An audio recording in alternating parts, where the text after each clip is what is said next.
स्वागत है आप सभी का हमारे एक और नए वीडियो में। आज का जो वीडियो है ये क्लास 12 ज्योग्राफी के लिए है। इसमें मैं आप सभी को मोस्ट इंपोर्टेंट एमसीक्यूज जो है जो कि आपके सीबीएसई बोर्ड में आ सकता है उसको मैंने कवर किया है। अगर आपको इसका पीडीएफ चाहिए तो आप हमारे वेबसाइट को विजिट कर सकते हैं।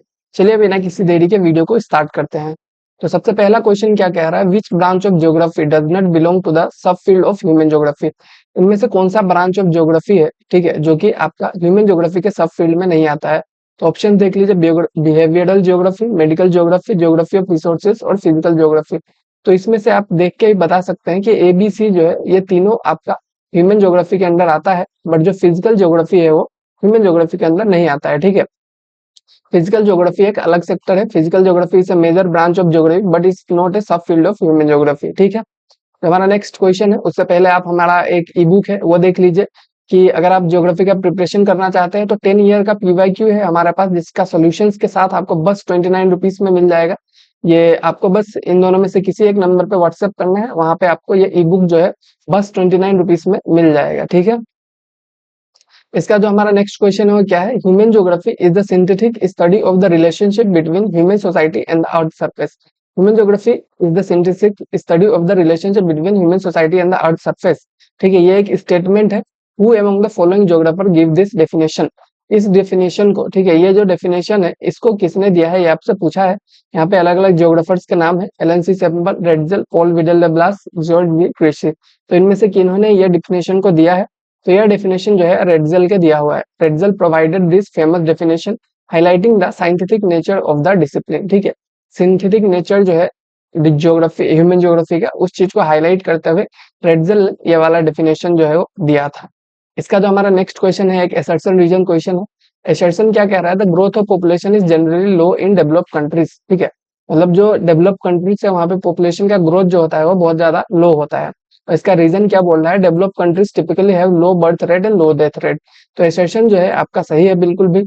ठीक है, और इसका जो रीजन है वो भी बिल्कुल सही है, क्योंकि आपका जो डेवलप कंट्रीज होता है वहां पे लो बर्थ रेट होता है। ठीक है, ज्यादा लोग पैदा भी नहीं होते हैं और ज्यादा लोग मरते भी नहीं है, क्योंकि उनका हेल्थ सिस्टम अच्छा होता है, एजुकेशन अच्छा होता है। तो इन सब से उनका जो डेमोग्राफिक ट्रांजिशन है वो इस टाइप का रहता है। तो इसलिए उनका जो पॉपुलेशन है बहुत ही ज्यादा लो होता है, मतलब। ठीक है, तो इसलिए इसका आंसर क्या हो जाएगा, both A and R are true and R is the correct explanation of A. ठीक है, यही इसका आंसर हो जाएगा। Population growth is low in developed nation because of low fertility and mortality rates. उसका जो हमारा नेक्स्ट क्वेश्चन है वो क्या है, which of the following factors is a social factor affecting the distribution of the world population. इनमें से कौन सा एक सोशल फैक्टर है, वो आपसे पूछा है। मिनरल्स नहीं हो सकता है, अर्बनाइजेशन जो है वो हो सकता है, अवेलेबिलिटी ऑफ वाटर नहीं हो सकता, लैंडफॉर्म नहीं हो सकता है, क्योंकि ये सब जो है आपका ज्योग्राफिकल इकोनॉमिकल फैक्टर्स है। तो इसका आंसर क्या हो जाएगा, सोशल फैक्टर में आपका अर्बनाइजेशन आ जाएगा। Urbanisation a process of city growth and development. Urbanisation क्या है, एक प्रोसेस है सिटी और ग्रोथ का, सिटी का ग्रोथ और डेवलपमेंट का। ठीक है, ये एक सोशल फैक्टर है जो कि पॉपुलेशन को अपने पास बुलाता है और कंसेंट्रेटेड एरिया को फॉर्म करता है। जो हमारा नेक्स्ट क्वेश्चन है, ठीक है, the practice of livestock farming in large permanent ranches over vast areas primarily for commercial purpose is known as. ठीक है, जो लाइवस्टॉक फार्मिंग है, जो जानवर का फार्मिंग जिसको कहेंगे, ठीक है, जानवर पालन, उसमें जो लार्ज स्केल पे किया जाता है, परमानेंट रेंचेस पे किया जाता है। ठीक है, परमानेंटली मतलब उनके लिए घर वगैरह बना के किया जाता है बहुत ही बड़े बड़े एरियाज में, जो मेनली आपका कमर्शियल पर्पस के लिए होता है, मतलब बेचने के लिए होता है। तो इस टाइप का फार्मिंग जो होता है, मतलब लाइवस्टॉक फार्मिंग को हम लोग क्या कहेंगे, तो इसको हम लोग नोमैडिक हर्डिंग नहीं कहेंगे। ठीक है, नोमैडिक हर्डिंग इस टाइप से नहीं किया जाता है। और उसके बाद इसका जो करेक्ट ऑप्शन हो जाएगा आपका कमर्शियल लाइवस्टॉक रेडिंग हो जाएगा। ठीक है, जो आपका लाइवस्टॉक फार्मिंग कमर्शियल बेसिस पे किया जाता है इसको हम लोग क्या कहते हैं, commercial livestock rearing. Use of modern technology होता है यहाँ पे, और रेंचिंग भी किया जाता है। ये किस चीज के लिए होता है, जनरली आपका प्रॉफिट मोटिव के लिए होता है, बेचने के लिए होता है। ठीक है, हमारा नेक्स्ट क्वेश्चन क्या है, which of the following is not A plantation crop. Plantation crop का मतलब क्या है, प्लांटेशन मतलब कि एक ही साथ बहुत सारा जो एक टाइप का क्रॉप लगाया जाए। जैसे कि चाय पत्ती हो गया, चाय पत्ती अगर आपने देखा होगा कि एक ही साथ बहुत सारा लगा होता है, उस तरह से एक प्लांटेशन क्रॉप हो गया। और कॉफी भी एक प्लांटेशन क्रॉप ही हो जाएगा। ठीक है, वो भी चाय पत्ती की तरह रहता है। उसका जूट जो है वो भी प्लांटेशन क्रॉप में ही आएगा, बट आपका वीट जो है वो प्लांटेशन क्रॉप नहीं है। ठीक है, wheat is a cereal crop and a staple food whereas the other are commercially grown on plantations। ठीक है, जो बाकी क्रॉप्स है प्लांटेशंस है, ठीक है, वो कमर्शियली ग्रो किया जाता है, बट वीट जो है वो प्लांटेशन क्रॉप नहीं है। Which of the following is an example of A low order service, इनमें से कौन सा जो है लो ऑर्डर सर्विस है।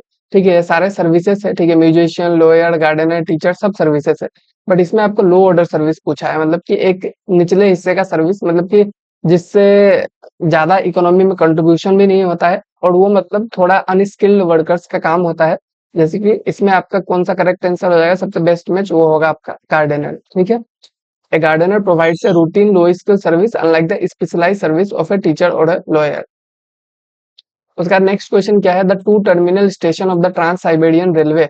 जो हमारा ट्रांस साइबेरियन रेलवे है, आपने ट्रांसपोर्ट एंड कम्युनिकेशन चैप्टर में पढ़ा होगा, उसका दो टर्मिनल स्टेशन आपसे पूछा गया है। तो ट्रांस साइबेरियन का टर्मिनल स्टेशन क्या क्या है वो आपको बताना है। तो ट्रांस साइबेरियन का जो टर्मिनल स्टेशन है, Moscow in the west, west side में क्या है मॉस्को, और व्लादिवोस्टोक इन द ईस्ट, इस साइड में क्या है व्लादिवोस्टोक, व्लादिवोस्टोक। ठीक है, तो आपका इसका आंसर क्या हो जाएगा, option number B, Moscow and Vladivostok जो है इस ट्रांस साइबेरियन रेलवे का जो टर्मिनल स्टेशन है। बहुत ही ज्यादा इंपॉर्टेंट क्वेश्चन है, इसमें आप मतलब कंफ्यूज हो सकते हैं। ठीक है, फिर हमारा एक और एसर्शन रीजन क्वेश्चन है। एसर्शन में क्या कह रहा है, एसर्शन क्या कह रहा है, tertiary activity involve the provision of services. Tertiary activities जो है उसमें आपका सर्विसेज रहता है। ठीक है, ये तो सिंपल सा चीज है, आपको पता होगा, ये सही होगा। ठीक है, टर्सरी एक्टिविटी में सर्विसेज रहता है। रीजन क्या कह रहा है, tertiary activity are based on the production of tangible goods. Tertiary activities जो है वो किस चीज पे बेस्ड है, प्रोडक्शन ऑफ टेंजिबल गुड्स। तो इसमें देखिए टेंजिबल मतलब क्या होता है, जिसको हम लोग छू सकते हैं, फील कर सकते हैं, उसको हम लोग टेंजिबल कहेंगे। बट टर्सरी एक्टिविटी एक्चुअल में अगर सर्विसेज है तो ये ऑब्वियसली टेंजिबल गुड्स प्रोड्यूस नहीं करेगा। तो इसका जो रीजन है वो गलत हो जाएगा। तो इसका आंसर हम क्या देंगे, A is true but R is false. तो इसका आंसर क्या हो जाएगा, सी।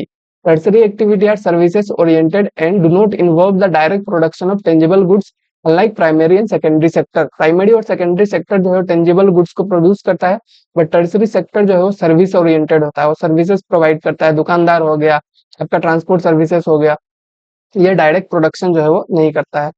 जो हमारा नेक्स्ट क्वेश्चन है वो क्या है, the concept of neo determinism was proposed by. Neo determinism का जो कंसेप्ट है वो उसको किसने प्रपोज किया था। तो नियो डिटर्मिनिज्म का जो कंसेप्ट है उसको किसने प्रपोज किया है वो आपको पता होना चाहिए, बहुत ही आसान सा क्वेश्चन है ये। तो इसका जो करेक्ट आंसर है वो है आपका ग्रिफिथ टेलर। ठीक है, ग्रिफिथ टेलर कंसेप्ट, मतलब जो ग्रिफिथ टेलर का कंसेप्ट है नियो डिटर्मिनिज्म का, advocates for a middle path. ठीक है, ये मिडिल पाथ को लेकर बात करता है कि हमें एकदम एक्सट्रीम पॉसिबिलिज्म में भी नहीं जाना है और एक्सट्रीम इन्वायरमेंटल डिटर्मिनिज्म पे भी नहीं जाना है। हमें बीच का रास्ता अपना के एकदम सस्टेनेबल वे में हमें चेंजेस लाना है, इन्वायरमेंट में डेवलपमेंट करना है। इस चीज के बारे में ग्रिफिथ टेलर जो है वो फोकस करता है। ठीक है, इसका जो नेक्स्ट क्वेश्चन है, what condition of birth rate and death rate are generally seen in the less developed country. ठीक है, जो आपका लेस डेवलप्ड कंट्रीज है उसमें बर्थ रेट और डेथ रेट किस टाइप का दिखता है। तो according to demographic transition theory, demographic transition theory के हिसाब से ये किस टाइप का होता है। तो आपको यहाँ पर लीस्ट डेवलप्ड कंट्री के बारे में पूछा है। मैंने अभी थोड़ी देर पहले आपको हाई डेवलपमेंट कंट्रीज का बताया था, जिनका जो दोनों बर्थ रेट और डेथ रेट दोनों लो होता है। तो अगर ये लीस्ट डेवलप्ड कंट्री है तो इसमें ऑब्वियसली आपका हाई बर्थ रेट और हाई डेथ रेट देखने को मिलेगा। तो इसका आंसर क्या हो जाएगा, option A, least developed countries are typically in the first stage of the demographic transition characterised by high birth and death rates. ठीक है, इसमें बर्थ रेट डेथ रेट दोनों होता है हाई, क्योंकि इसमें एजुकेशन का भी कमी होता है, इसलिए ज्यादा बच्चे भी पैदा होते हैं। और उसके बाद हेल्थ केयर सेक्टर जो है उतना इम्प्रूव नहीं होता है, जिसकी वजह से डेथ रेट जो है वो बहुत ज्यादा बढ़ने लगता है। उसका जो नेक्स्ट क्वेश्चन है क्या है, which two cities are connected by the channel tunnel. जो चैनल टनल है वो कौन से दो सिटीज को कनेक्ट करता है।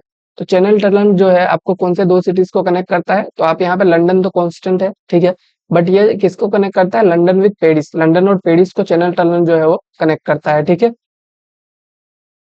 According to the 2011 census which union territory has the highest population density. किस यूनियन टेरिटरी का सबसे ज्यादा हाईएस्ट पॉपुलेशन डेंसिटी 2011 सेंसस के हिसाब से था। तो सबसे ज्यादा पॉपुलेशन डेंसिटी ऑब्वियसली जो हमारा नेशनल कैपिटल टेरिटरी है दिल्ली, उसी में होगा। ठीक है, the NCT of Delhi has the highest population density among all union territories of India. जितने भी इंडिया के यूनियन टेरिटरीज है उसमें दिल्ली का सबसे ज्यादा हाईएस्ट पॉपुलेशन हमेशा देखने को मिलता है।